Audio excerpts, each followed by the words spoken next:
Il est temps de nous pencher sur les bourses européennes. Elles ont clôturé en ordre dispersé, pénalisées par l'escalade du conflit au Moyen-Orient, malgré une embellie liée aux bons résultats du secteur du luxe comme Richemont et des semi-conducteurs comme ASML. Sur le marché bruxellois, le succès de Belron, la maison mère de Carglass, a attiré l'attention de Deutsche Bank. La banque a commencé à suivre le titre d'Iteren qui détient 50,3% du capital de Belron. Elle recommande l'achat de l'action avec un objectif de cours fixé à 230 €. Orindis, Illoris signe une excellente séance en bourse. L'entreprise est assurée de percevoir des revenus de redevance grâce à un antidouleur non addictif désormais autorisé à être commercialisé en Chine. Ackermans et Van Aren fait son entrée sur la liste d'achat de KBC Securities. On se tourne vers la Chine à présent. Parlons de sa santé économique, des exportations, mais aussi de sa croissance. Et pour analyser tout cela, Jérôme Van der Bruggen est avec nous en plateau. Bienvenue Jérôme, bonsoir. Bonsoir Fanny. Le Bureau national des statistiques chinois a donc publié une croissance du PIB de 4,3% au deuxième trimestre. Est-ce que c'est un chiffre important ?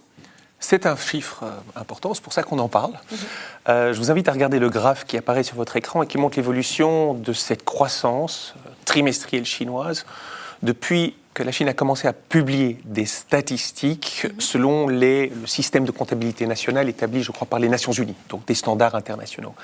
Et vous voyez que hors Covid, la petite ligne bleue est la plus faible depuis la publication de ces chiffres. Donc on a le chiffre de croissance le plus bas de la Chine depuis qu'elle publie des statistiques officielles. D'accord, donc ça relance un petit peu aussi le débat sur la fiabilité des statistiques de PIB chinoises ?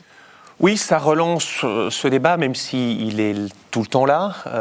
Tous les économistes et les observateurs ont des questions à poser sur ces statistiques. Et la raison est très simple, c'est que lorsqu'on regarde les chiffres officiels de la Chine, souvent, ils ne correspondent pas avec les indicateurs d'activité comme la production d'électricité, les transactions des cartes de crédit, le trafic ferroviaire, qui nous montrent vraiment l'activité réelle.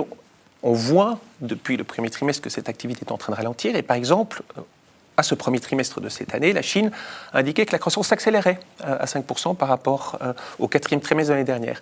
Donc dans ce sens-là, le chiffre du 12e trimestre est plus en ligne avec cette observation que l'activité en Chine est en train de ralentir. Et pourquoi l'activité, elle paraît si faible en Chine aujourd'hui ? Alors, elle ralentit, elle ne s'effondre pas. La Chine a un problème très simple, c'est la consommation domestique. Elle a un problème de demande domestique. Elle produit beaucoup de choses, mais sa consommation intérieure n'est pas suffisante que pour l'absorber.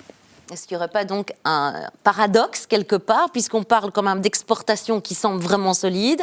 Alors pourquoi le PIB reste si faible ? Et vous avez raison de le dire, les exportations chinoises sont très fortes, mais justement parce qu'on a la première puissance industrielle mondiale, le centre de la production industrielle, dont le marché domestique n'est pas suffisant. Donc que fait la Chine ? Eh bien, elle déverse, excusez-moi l'expression, ses excédents sur les marchés internationaux, ce qui irrite beaucoup de monde. Bien sûr, Donald Trump en a parlé, mais très récemment, Friedrich Merz a accusé la Chine de manipuler sa devise pour que ces excédents puissent être revendus en Europe avec une devise qui ne s'est pas appréciée. Et je pense que c'est une des raisons pour lesquelles on a tant de tensions entre la Chine et ses partenaires commerciaux. Mais alors c'est quoi les secteurs qui résistent le mieux ? Alors on a quand même des secteurs qui vont bien, l'industrie va bien, la production industrielle va bien, en particulier la production industrielle à haute valeur ajoutée, on parle beaucoup de la robotique, et donc en ce sens la Chine participe à l'essor de l'intelligence artificielle.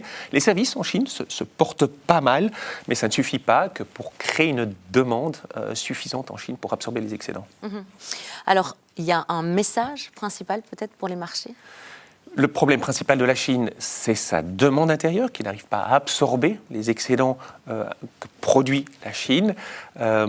Tant que les autorités n'auront rien fait pour stimuler la consommation intérieure, comme ces excédents viennent se déverser sur les marchés internationaux, je pense qu'on continuera à avoir des tensions entre la Chine et ses partenaires commerciaux.